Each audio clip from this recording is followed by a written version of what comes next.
جو یکم ذی الحجہ کا انتظار کرتے ہیں کہ کس وقت چاند نظر آئے گا، ہماری عبادت شروع ہو جائے گی، کیونکہ ایک ایک رات جو ہے وہ شب قدر کے برابر اس کا اجر ہے۔ اور پھر آقا مدنی رحمت دو عالم رحمت کائنات صلی اللہ علیہ وآلہ وسلم ارشاد فرماتے ہیں، میرے صحابہ جو ان کا روزہ رکھے گا، جو اس عشرہ میں ذی الحجہ کے میں روزہ رکھے گا، ہر روزے کے بدلے میں سال روزوں کا ثواب اس کو عنایت فرما دیا جائے گا۔ سال بھر کے روزوں کا ثواب اس کے نامہ اعمال میں لکھ دیا جائے گا۔ اب دیکھیں ایک ایک روزے کے بدلے میں اب کتنے روزے ہمارے پاس، یکم ذی الحجہ سے لے کر 9ویں ذی الحجہ تک، 10 کو تو ہم روزہ نہیں رکھ سکتے، عید الاضحیٰ ہو جائے گی۔ تو لہٰذا جس بھائی کے پاس بھی جتنا وقت ہے، جتنا دن ہے، جتنا ٹائم ہے، وہ عبادت کرے۔ اگر ایک دن میسر آتا ہے روزے کا، ایک دن رکھ لے، اگر 2 دن ملتے ہیں 2 دن رکھ لے، اگر 3 دن ملتے ہیں 3 دن روزہ رکھ لے۔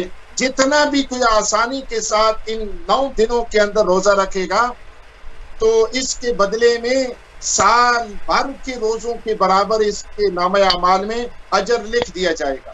اور پھر آقا مدنی رحمت دو عالم رحمت کائنات صلی اللہ علیہ وسلم نے ارشاد فرمایا، یہ جو یوم عرفہ ہے، 9 ذی الحجہ کا روزہ ہے، یہ سب سے بڑا روزہ ہے اور یہ بہت قیمتی روزہ ہے، اس کے فضائل ڈبل ہیں۔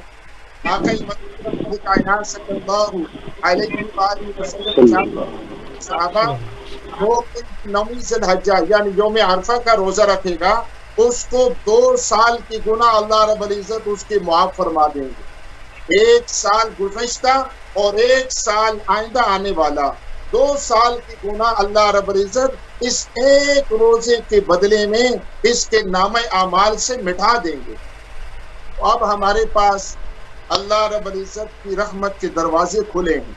اللہ رب العزت کی رحمت ان دنوں کے اندر بارش سے زیادہ برس رہی ہے، صرف ہمیں تھوڑی سی ہمت کرنی تو ہے، ابھی گرمی کا بھی سیزن گرمی ہے، لیکن جتنی مشقت دین کے لیے اٹھائے گا اتنا اللہ رب العزت اسے اجر سے نوازے گا۔ جی اللہ تعالیٰ اجر سے نوازے گا۔ میں جہانگیر خان صاحب کی طرف بڑھوں گا۔ آج کا ہمارا پروگرام قربانی کے فضائل اور اس کے جو قربانی کے حوالے سے نصاب ہے اس پر ہمارے ساتھ گفتگو کے لیے میں نے دعوت دی ہوئی ہے معروف عالم دین ہے حافظ طاہر صاحب، اور میرے ساتھ جہانگیر خان صاحب ہیں جو سلسلہ نقش بندیہ ویسیہ یورپ کے صاحب مجاز ہیں۔ تو میں خان صاحب آپ کی طرف بڑھوں گا، بتائیے گا عبادات کے حوالے سے کہ ان 10 دنوں کی جو عبادات ہیں، تسبیحات ہیں، کس طرح انسان اپنے رب کا جو قرب ہے وہ پا سکتا ہے؟ عبادات جو ہے وہ صاف ظاہر ہے، ان 10 دنوں کی عبادات قربانی کے حوالے سے، ذی الحجہ کے جو 10 دن ہیں ان کے حوالے سے اس کا ثواب زیادہ ہے، اور ادروائز عبادات کے لیے کوئی مخصوص دن جو ہے اس میں قید نہیں کیا جا سکتا۔ پوری زندگی میں جو ہمارے پاس صلاح عمل ہے عبادات کا، اس میں 5 وقت کی نماز جو فرض ہے، اور جمعہ کی نماز فرض ہے، پھر زکوٰۃ فرض ہے، حج فرض ہے، یہ ساری عبادات جو ہیں وہ ان سب عبادات کا جو مقصد ہے وہ انسان کی اخروی فلاح جو ہے اور اس دنیا میں اس کا تزکیہ نفس جو ہے دل کی پاکیزگی کے لیے ہیں۔ اور اب اس کی جو فضیلت ہے وہ حافظ صاحب بتا چکے ہیں کہ ان 10 دنوں میں تو زیادہ ثواب ملے گا، روزے کا بھی ثواب ملے گا اور عبادات کا بھی۔ لیکن عبادات کیا ہیں؟ عبادات ہمیں ہمارے جو عمل ہیں اس کے لیے ایک انرجی دیتی ہے۔ عبادات اعمال نہیں ہیں۔ نماز پڑھنا عبادت ہے قرب الہی حاصل کرنے کے لیے، عمل وہ ہوگا جب ہم پریکٹیکل لائف میں جائیں گے دن کو کام کرنے، وہاں جو ہم ڈیل کسی اور بندے کے ساتھ کرتے ہیں اس کو وہاں ہمارا عمل شروع ہوگا۔ وہ اگر ہمارا صحیح ہے تو اس کا مطلب ہے ہماری عبادات میں جان ہے۔ یہ کہ میں نے نماز پڑھ لی اور مجھے اتنا ثواب مل گیا، لیکن اس ثواب کا کہاں پتہ چلے گا کہ ثواب ملا؟ وہ آخرت میں نہیں چلے گا، اسی دنیا میں صبح جب کام پہ جائے گا اگر ایمانداری سے کام کرتا ہے، جھوٹ نہیں بولتا ہے، کسی کو دھوکہ نہیں دیتا ہے اور انسانیت کی خیر خواہی رکھتا ہے، تو اس نے نماز کا ثواب پا لیا۔ کیسے؟ فرمایا کہ ان الصلاۃ تنہا عن الفحشاء والمنکر، نماز جو ہے وہ بے حیائی اور برائی سے روکتی ہے۔ تو اگر اس کے اندر نماز پڑھنے سے بے حیائی اور برائی سے رکنے کا جذبہ پیدا ہو گیا، اگر دن میں وہ 100 گناہ کرتا تھا اور نماز پڑھنے کے بعد اس نے 80 شروع کر دی، اس کا مطلب ہے کہ اس کو نماز کا ثواب مل رہا ہے۔ اسی طرح اگر اس نے قربانی کیا اور بکرا ذبح کیا، اگر اس کو ذبح کرنے کے بعد اس کے دل میں اپنے نفس کی جو بری خواہشات ہیں اس پر بھی چھری پھیرنے کی ہمت کھڑی ہو گئی، اس کو بھی اس نے برائی سے روک لیا۔ کسی کا مال چرا سکتا تھا، کوئی دیکھ نہیں رہا تھا، کوئی کیمرہ نہیں تھا، اس نے نہیں چرایا کہ میرا اللہ دیکھ رہا ہے۔ وہ کسی کا زیادتی کر سکتا تھا، نہیں کیا کہ مجھے اللہ دیکھ رہے ہیں۔ اگر یہ کیفیت اس کے دل میں آ گئی تو اس نے عبادت کا، قربانی کا مقصد پا لیا۔ اگر یہ دل میں کیفیت نہیں آئی تو پھر اس کو کسی روحانی معالج کے پاس جانا پڑے گا اپنا علاج کرانے کے لیے، کہ اس کا مطلب ہے کہ بندے کی بیماری اتنی زیادہ بڑھ گئی ہے کہ اس پہ نہ نماز کا اثر ہوتا ہے، نہ قربانی کا اثر ہوتا ہے، نہ اور کسی عبادت کا اثر ہوتا ہے۔ نماز پڑھتا ہے، نماز کے بعد نکلتا ہے، جیسے تھا ویسے کا ویسے ہی ہے۔ اور اس بات پہ خوش رہنا کہ اللہ پاک مجھے آخرت میں اتنی نیکیاں دیں گے، یہ خود فریبی ہے۔ اگر آخرت میں نیکیاں مل رہی ہیں تو دنیا میں اس کی اصلاح نظر آ جائے گی۔ اگر وہ خود سمجھتا ہے کہ اپنے آپ کو، اس کو پتا ہے کہ میں برائی سے رک گیا ہوں، میں اب ٹھیک ہو گیا ہوں، تو سمجھیں وہ بندہ جنت میں ہے، اور صرف جنت میں نہیں ہے، وہ جنت کی سی کیفیت اس دنیا میں محسوس کرے گا۔ وہ جنت کا سکون دنیا میں رہتے ہوئے محسوس کرے گا۔ وہ جنت کی جو سہولیات ہیں، جو اس کی سکون ہے، وہ اس کو روزمرہ لائف میں نظر آئے گا۔ ہماری کہتے ہیں نا، ہم بہت پریشان ہیں، ڈپریشن ہو رہی ہے، بہت ٹینشن ہو رہی ہے۔ یہ ٹینشن جو ہے، یہ ہماری وہ جو گناہ ہیں، جو غلطیاں ہیں، یہ ان کا اثر ہوتا ہے، ان کا اثر دل میں ہوتا ہے۔ ہم لوگ ذکر کرتے تھے، ہمارے ساتھ ایک لیفٹ ہینڈ صاحب تھے، وہ بھی ذکر کرتے تھے، ان کو کشف تھا۔ تو وہ آتے جب ذکر میں تو وہ دیکھتے کہ فلاں آدمی نے کچھ گناہ کیا ہے، تو ایک دن ایک ساتھی نے ان کو بولا کہ میرے دل میں دیکھو، کچھ آج میں نے کچھ نہیں کیا۔ اس نے کہا کہ تمہارے دل کے اندر ایک خاتون جو ہے وہ اپنے بچے کو دودھ پلا رہی ہے، اس کی مجھے تصویر نظر آ رہی ہے۔ تو اس نے کہا یار میں ہسپتال میں گیا تھا تو وہ فوٹو لگی تھی، میں ذرا اس کو غور سے دیکھ رہا تھا۔ تو اس کا مطلب جو چیزیں، جو آنکھیں ہماری دیکھتی ہیں، ان کا پرنٹ ہمارے دل پہ ہوتا ہے، دل پر ان کا اثر رہتا ہے، ایک داغ لگ جاتا ہے۔ جیسے ہم کوئی غیر محرم کو دیکھتے ہیں، اور یہاں تو آپ کو پتہ ہے کہ نظر بچانا بہت ہی مشکل ہے، اور وہ چیزیں جو بالکل حرام ہیں وہ ہم دیکھتے ہیں ڈیلی، تو اس کا اثر ہمارے قلب کے اوپر، ہماری نوجوان نسل کی دلوں کے اوپر، ان کی روح کے اوپر پڑتا ہے۔ لیکن اس کا کیا علاج ہے؟ آپ کوئی بھی ایسی چیز نہیں ہے دنیا میں جس میں اللہ پاک نے، نبی کریم صلی اللہ علیہ وسلم نے علاج متعین نہ فرمایا ہو۔ آپ نے فرمایا لِكُلِّ شَيْءٍ سَقَالَةٌ وَسَقَالَةُ الْقُلُوبِ ذِكْرُ اللَّهِ كَمَا قَالَ رسول اللہ صلی اللہ علیہ وسلم، کہ ہر چیز کی صفائی کرنے کے لیے کوئی نہ کوئی چیز ہے، اور دل کی صفائی کے لیے اللہ کا ذکر ہے۔ تو اگر آپ نے ذکر کیا، کثرت سے ذکر کیا، تو آپ کا وہ سارا، جیسے آپ کپڑے صاف سے آپ کا دل صاف ہو گیا، جو دل کو آپ نے غلط نظر ڈالی تھی اس سے آپ بچ گئے۔ ایک صحابی آپ صلی اللہ علیہ وسلم کی خدمت میں حاضر ہوئے، فرمایا یا رسول اللہ صلی اللہ علیہ وسلم، میں نے ایک خاتون کے ساتھ، ایک عورت کے ساتھ زنا نہیں کیا، باقی سب کچھ کیا ہے، میرے اوپر حد لگائی۔ تو آپ نے فرمایا، خاموش رہے۔ پھر اس نے عرض کی یا رسول اللہ صلی اللہ علیہ وسلم، میں نے ایک خاتون کے ساتھ زنا کے علاوہ سب کچھ کیا ہے، تو میرے اوپر حد لگائیے، مجھے پاک کر دیجئے۔ تو آپ خاموشی فرمائی، آپ نے نماز پڑھی۔ نماز کے بعد وہ پھر حاضر ہوئے، تو آپ نے فرمایا تم نے وضو صحیح کیا تھا؟ جی یا رسول اللہ صلی اللہ علیہ وسلم، میں نے وضو صحیح کیا تھا۔ آپ نے میرے پیچھے نماز پڑھی ہے؟ جی پڑھی ہے۔ فرمایا تمہارا گناہ معاف ہو گیا۔ تو یہ نماز جو ہے، یہ وضو کرنا جو ہے، یہ اس طرح کے گناہوں کو، بلکہ علماء کرام فرماتے ہیں کہ ایک نماز آدمی جب پڑھتا ہے اور اس نماز سے لے کر دوسری نماز کے درمیان جو گناہ ہوتے ہیں، وہ اس نماز پر جب سمع اللہ لمن حمدہ ربنا لک الحمد کہتا ہے، وہ گناہ معاف ہو جاتے ہیں۔ تو اگر شیطان نے بہت سارے ہمارے لیے برائی کے جال کھڑے کر لیے ہیں، ہمیں بچانے کے والے جو ہیں وہ شیطان سے بہت تکڑے ہیں اور بہت طاقتور ہیں۔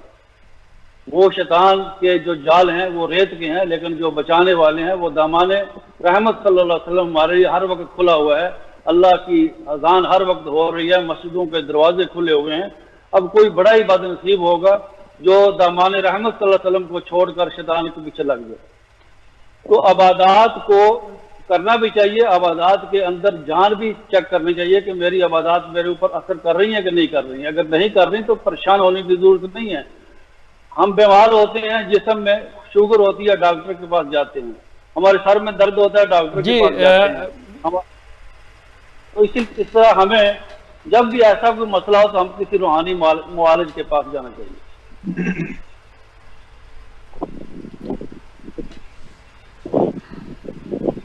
کر سکتا ہوں ایک بات؟ جی حافظ صاحب آپ کچھ کہنا چاہ رہے ہیں؟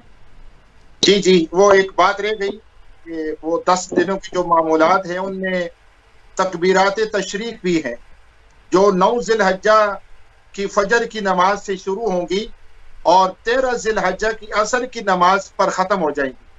اور یہ جو تکبیرات تشریق ہے، اللہ اکبر اللہ اکبر، لا الہ الا اللہ واللہ اکبر اللہ اکبر وللہ الحمد، ہر مرد اور ہر عورت جو بالغ ہیں ان کے اوپر واجب ہے ایک دفعہ بآواز بلند اس تکبیرات تشریق کو پڑھنا، ہر فرض نماز کے بعد، ہر فرض کے کلام کے بعد بآواز بلند۔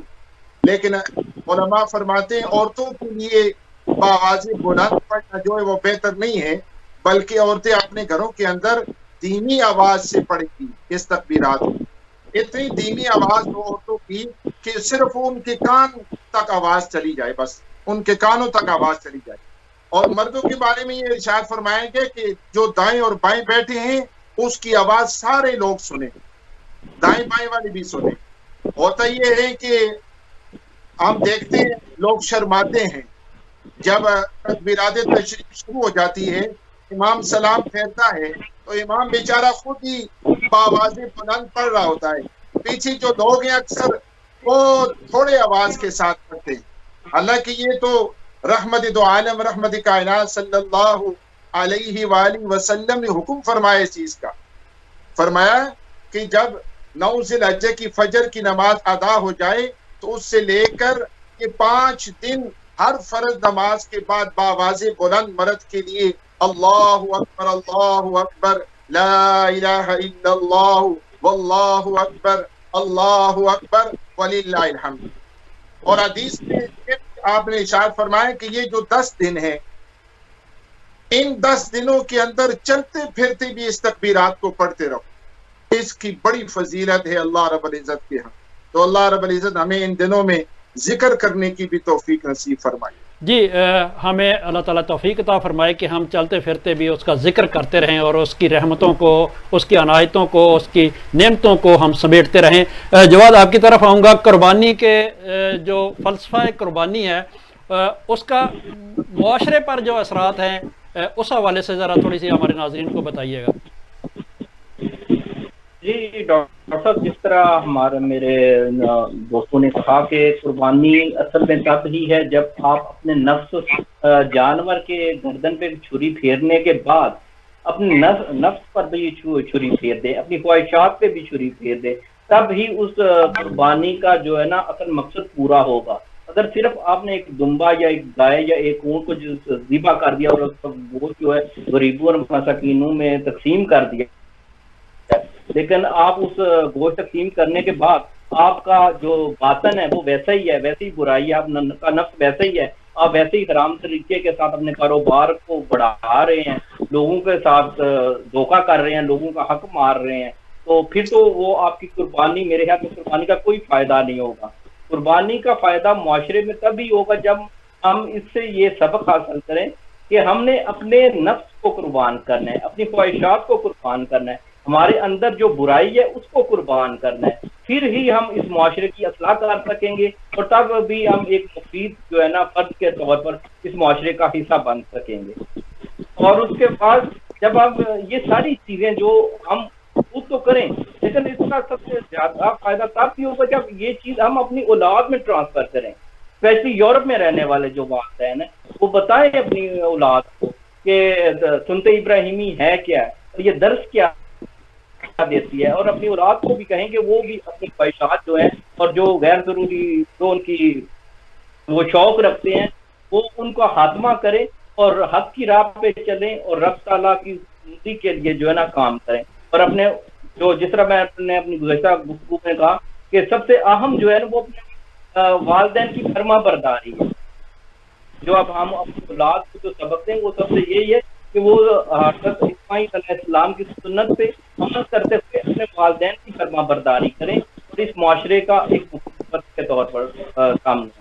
جی ڈاکٹر صاحب۔ جی یہی سوال جہانگیر خان صاحب آپ کی جانب رکھوں گا کہ معاشرہ اس قربانی سے کیا درس لیتا ہے؟ یہ معاشرے کے اوپر صاف ظاہر ہے کہ میرے خیال میں کوئی مسلمان بھی ایسا نہیں جو قربانی نہ کرتا ہو، اور اس قربانی کا درس یا اس کا اثر جو ہے وہ ہر آدمی کے اوپر اس کے اپنی ایمانی قوت جو ہے اس کے مطابق ہے۔ اور یورپ میں جو ہم لوگ ہیں یہاں چونکہ جانور ذبح کرنے کی اجازت نہیں ہے جس طرح پاکستان میں ہے، تو اس میں بھی ایسا کوئی مسئلہ نہیں ہے، یہاں سے آپ اپنی قربانی پاکستان میں بھی کر سکتے ہیں، اور یہ شرط ہے کہ دونوں جگہ پر جو ہے عید ہونی چاہیے، دونوں جگہ پہ قربانی کا دن ہونا چاہیے، یورپ میں بھی قربانی کا دن ہو، پاکستان میں بھی ہو۔ تو اس کے بعد یہ ہے کہ جو معاشرہ ہے ہمارا، خصوصاً جو ہماری نیک اور نوجوان نسل ہے، ان کو جو نیک اور صالح لوگ ہیں ان کی مجالس میں ہمیں لے کے جانا چاہیے، جو دین کے سیمینار ہیں، جو دین کی مجالس ہیں، جو ذکر کے حلقے ہیں، قرآن کا سیکھنا ہے، ذکر کا سیکھنا ہے، ان دینی تعلیم کا سیکھنا ہے، ان کے اندر ہمیں اپنی اولاد کو لانا چاہیے اور ان میں پارٹیسپیشن کرنی چاہیے، تاکہ آدمی جو ہے وہ ماحول سے اور نیک لوگوں کی صحبت سے جو ہے وہ سیکھ جاتا ہے۔ آدمی کا جو تبدیل ہونا ہے وہ کسی تقریروں سے نہیں ہوتا، وہ بلکہ بندے کی نیک مجالس جو ہیں ان سے بدلتا ہے، اور جتنا بھی کوئی نیک آدمی ہوگا، صالح آدمی ہوگا، اس کے پاس جو لوگ بیٹھیں گے، اس کی مجلس میں بیٹھیں گے، وہ ٹھیک ہو جائیں گے آہستہ آہستہ۔ تو قربانی کے ساتھ ساتھ جو آپ کا پروگرام ہے یہ بھی کسی حد تک لوگوں کو انفارمیشن جو ہے، علم جو ہے وہ پہنچائیں، اس ذریعہ ہے میڈیا کے ذریعے بھی۔ میڈیا والا اس میں سب سے زیادہ میڈیا کا کردار ہے، معاشرے کو کس راستے میں چلانا ہے۔ میڈیا نے ایک مہم چلائی، تمام لوگوں کو ماسک پہنا دیے۔ میڈیا اگر کو چاہے، میڈیا اگر نیکی کا پرچار کرے تو لوگ میڈیا کی بات جو ہے وہ مولوی اور عالم سے زیادہ سنتے ہیں، تو اس میں آپ لوگ ہم سے زیادہ کام کر سکتے ہیں، اور لوگوں کا جو ہے وہ ٹرینڈ جو ہے وہ دین کی طرف میڈیا کے ذریعے بڑی آسانی سے آ سکتا ہے۔ جی دین کا جو رجحان ہے وہ میڈیا کے ذریعے بآسانی پبلک کی جانب جا سکتا ہے۔ حافظ صاحب آپ کی طرف آؤں گا، مسائل میں سے ہے کہ اس کا مسئلہ کیا ہے کہ قربانی کا جو نصاب ہے وہ کیا ہے؟ ہمارے ناظرین کو بتائیے گا کہ کیا نصاب ہے کہ جس پر قربانی واجب ہو جاتی ہے؟ جی ڈاکٹر صاحب، یہ علماء نے 5 چیزیں ذکر کی ہیں، 5 چیزوں کو ہم نے دیکھنا ہے۔ اگر 5 چیزوں میں سے کوئی چیز بھی اس کے پاس موجود ہے تو اس کے اوپر قربانی جو ہے یہ واجب آئے گی۔ سب سے پہلے جو ہے سونا ہے، 7.5 تولے سونا ہے، اور دوسرے نمبر پر 52.5 تولے چاندی ہے، اور تیسرے نمبر پر نقدی مال ہے، اور چوتھے نمبر پر مال تجارت ہے، اور 5ویں نمبر پر ضرورت سے زائد مال ہے۔ اب ہم نے دیکھنا ہے کہ سونا جو ہے وہ 7.5 تولہ ہے۔ اب کسی کے پاس 7.5 تولے سونا ہے اور اس کے اوپر قربانی واجب ہے۔ اگر اس کے پاس 7.5 تولے سونا سے کم ہے اور اس کے ساتھ ساتھ اس کے پاس نقدی بھی ہے، مثال کے طور پر مسلمان کے پاس 5 تولے سونا ہے، 4 تولے سونا ہے، 6 تولے سونا ہے، اب یہ نصاب سے تو کم ہے، 7.5 تولے ہوگا تو قربانی ہوگی۔ اب جب یہ نصاب سے کم ہے تو ہم دوسری چیزوں کو بھی دیکھیں گے۔ جس طرح میں نے عرض کی کہ نقدی مال، اب ایک مسلمان کے پاس 100 روپے بھی ہے، 100 روپے بھی ہیں اور اس کے پاس 4 تولے سونا بھی ہے، اب ہم دونوں کو ملائیں گے تو 52 تولے چاندی کو بھی دیکھیں گے۔ ظاہری بات ہے یہ تو 52 تولے چاندی تو بہت تھوڑی رقم بنتی ہے، 38,000 یا 40,000 بنتی ہے تقریباً۔ تو یہ جب کسی مسلمان کے پاس اتنی مالیت ہوگی کہ اس کے پاس 3 تولے 2 تولے 4 تولے سونا ہے اور 7 نقدی مال بھی ہے، نقدی روپے بھی ہیں، تو دونوں کو جب ملایا جائے گا تو یہ تو نصاب کو پہنچ جائے گا، بلکہ اوپر چلا جائے گا۔ تو اب آتے ہیں مال تجارت۔ اب ایسا مسلمان ہے جس کے پاس مال تجارت، یعنی تجارت، مثال کے طور پر ایک مکان تو وہ ہے جو اس میں رہ رہا ہے، ایک دوسرا مکان جو اس نے تجارت کے لیے خریدا ہے، ایک دوسرا پلاٹ جو اس کے پاس جو اس نے تجارت کے لیے خریدا ہے، ایک دکان ہے جو اس نے ڈالی ہوئی ہے، اس سے وہ تجارت کر رہا ہے۔ تو اس سب کی مالیت کو دیکھا جائے گا، اگر 52 تولے 52.5 تولے چاندی سے اوپر ہے اس پر تو قربانی جو ہے واجب ہے۔ اسی طرح گھر کے اندر جو ہے ضرورت سے زائد مال، اب ہمارے گھروں کے اندر ڈاکٹر صاحب کتنا ایسا مال پڑا ہوتا ہے جو ضرورت سے زائد ہے، جس طرح ٹی وی ہے، جس طرح موبائل ہے، جس طرح اور ایسی چیزیں ہیں جو ہم بالکل استعمال بھی نہیں کرتے۔ تو اس لیے جو ضرورت سے زائد مال ہوگا گھروں کے اندر، ان لوگوں بھی واجب ہوگی۔ حافظ صاحب، کیا یہ ٹی وی اور یہ موبائل، کمپیوٹر، جو چیزیں آپ کے استعمال کی ہیں جس کی وجہ سے آپ روزگار کما رہے ہیں یا آپ کے بزنس کا حصہ ہیں، وہ بھی نصاب میں آتی ہیں؟ لیکن یہ بھی آئے گی کہ کیونکہ یہ مال زائد مال ہے آپ کے پاس، مطلب ٹی وی کے بغیر آپ تو گزر ہو سکتا ہے گھر کے اندر، فریج کے بغیر آپ کا گزر نہیں ہو سکتا، فریج ضروری ہے، لیکن آپ اتنا سامان گھر کے اندر لے کر آ گئے ہیں، اتنے برتن ہمارے گھروں کے اندر 3 سیٹ پڑے ہوتے ہیں جو ہم استعمال نہیں کرتے، جو سالوں سال گزر جاتے ہیں، تو اس لیے جو ہے قربانی جی حافظ صاحب، ایک اور مسئلہ ہے کہ یورپ میں رہتے ہوئے لوگ قربانی مختلف جو یہاں گوشت کی دکانیں ہیں وہاں پہ بک کروا دیتے ہیں، پیسے دے دیتے ہیں کہ ہماری قربانی، اور وہ آپ کے گھر میں بکرے کا ذبح ہوا آ جاتا ہے۔ اس پہ یہ ہے کہ وہ نماز عید سے پہلے کر دی جاتی ہے، کیا ایسا کرنا درست ہے یا نماز جو عید کی نماز ہے اس کے پڑھنے کے بعد ہونی چاہیے؟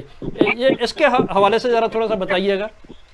علماء جو فرماتے ہیں، علماء نے جو لکھا ہے وہ ڈاکٹر یہ لکھا ہے کہ پورے شہر کے اندر اگر ایک بھی جماعت نماز عید کی ہو گئی تو آپ پھر قربانی کر سکتے ہیں، ورنہ سنت تو یہ ہے کہ آپ خود قربانی کرنی ہے تو عید کی نماز پڑھ کر قربانی کرے گا، عید کی نماز سے پہلے تو قربانی جائز ہی نہیں ہے۔ لیکن اگر اس طرح اجتماعی جو قربانی ہوتی ہے جس طرح یورپ کے اندر ہے، ظاہری بات ہے کہ ہم اپنے گھروں کے اندر قربانی تو نہیں کر سکتے، تو اگر کوئی اس طرح یورپ کے اندر رہ کر قربانی کرتا ہے، کسی دکاندار کو پیسے دے دیتا ہے، تو اب یہ دکاندار کی ذمہ داری ہے کہ وہ جو ماتادیرو ہے، جو ذبیحہ خانے کھلے ہوئے ہیں، یہ اس کی ذمہ داری ہے کہ ان کے پاس جا کر ان کو کہے کہ بھائی یہ تم 8 بجے کے بعد یا 7 بجے کے بعد اس کو ذبیحہ کرنا ہے، اس سے پہلے نہیں۔ یہ بھی دیکھنے میں آیا یورپ کے اندر کہ راتوں کو ہی قربانی ہو جاتی ہے، راتوں کو ہی وہ ذبح کر کے بکرے دے دیتے ہیں، تو اس لیے اس میں احتیاط کی بہت اشد ضرورت ہے۔ یہ قربانی کرنا ہے کہ اپنی قربانی ضائع نہ ہو۔ جی پروگرام کے ہم بالکل اختتام کی جانب بڑھ رہے ہیں، تو میں اپنے تمام جو میرے فاضل شرکاء ہیں آج کے اس پروگرام کے حوالے سے میں ان سے گزارش کروں گا کہ قربانی کے حوالے سے وہ والدین کے نام کیا پیغام دیں گے۔ جی جہانگیر خان صاحب، آپ کیا پیغام دیں گے؟ مختصراً بتائیے گا کیونکہ ہمارا پروگرام بالکل اختتام کی جانب بڑھ رہا ہے۔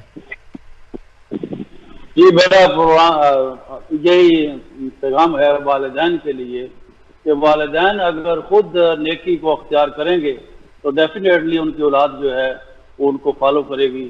اگر والدین خود نیکی کو اختیار نہیں فرماتے نہیں کرتے تو پھر بچوں سے نیکی کی امید جو ہے یہ مشکل ہو جاتی ہے. تو اس لیے والدین کو خود چاہیے کہ وہ دین کے اندر دلچسپی لیں. دین کو میں صرف مولوی صاحب کے لیے نہ رکھیں کہ مولانا صاحب سے پوچھ لیں گے، مولانا صاحب جانتے ہیں. قرآن پاک کو خود پڑھیں، خود اس کا ترجمہ پڑھیں، اس پہ غور و فکر کریں، اللہ کا ذکر خود کریں، نماز پڑھیں اور اپنے دین کو خود آن کریں، اس کو اپنائیں اور انشاءاللہ ان کے بچے بھی اس کو اپنائیں گے. جی جواد، آپ کیا کہیں گے؟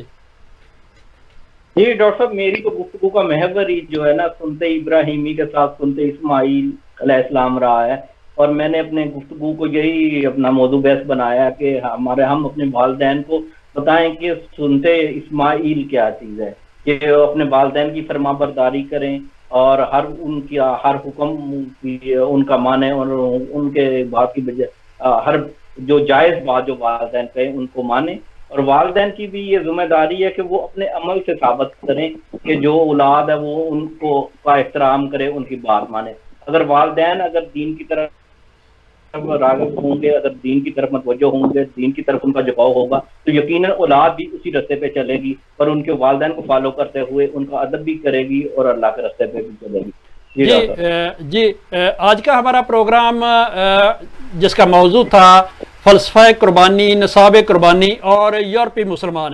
آج کے میرے شرکا میں شامل تھے معروف عالم دین حافظ طاہر صاحب، اپنی گفتگو سے ہمارے ناظرین کو مستفیض کر رہے تھے، اور میرے ساتھ سلسلہ نقشبندیہ کے صاحب مجاز یورپ محمد جہانگیر خان صاحب موجود ہیں. میں اپنے تمام دوستوں کا، اپنے شرکا کا انتہائی مشکور ہوں کہ ایک اہم موقع پر انہوں نے ہمیں وقت دیا اور اپنے خیالات کا اظہار کیا. مجھے امید ہے کہ پروگرام سے بہت سارے دوست مستفیض بھی ہوں گے. بہت ساری چیزیں ابھی رہ بھی گئی ہیں جن پر بات کرنا ضروری ہے. یہ تو تسلسل ہے کہ ہم اگر یہ 3-4 لگاتار پروگرام کرتے، ابھی تو ہم نے قربانی کے فضائل پر گفتگو کی ہے، اس کے مسائل پر بھی گفتگو اور معاشرتی پہلو بہت سارے رہتے ہیں کہ ہم کس طرح ان تمام چیزوں سے نکل سکتے ہیں. تو حافظ صاحب آخر میں آپ اپنا پیغام دیجئے گا. میرے ساتھ جی حافظ صاحب آپ کیا پیغام دیں گے؟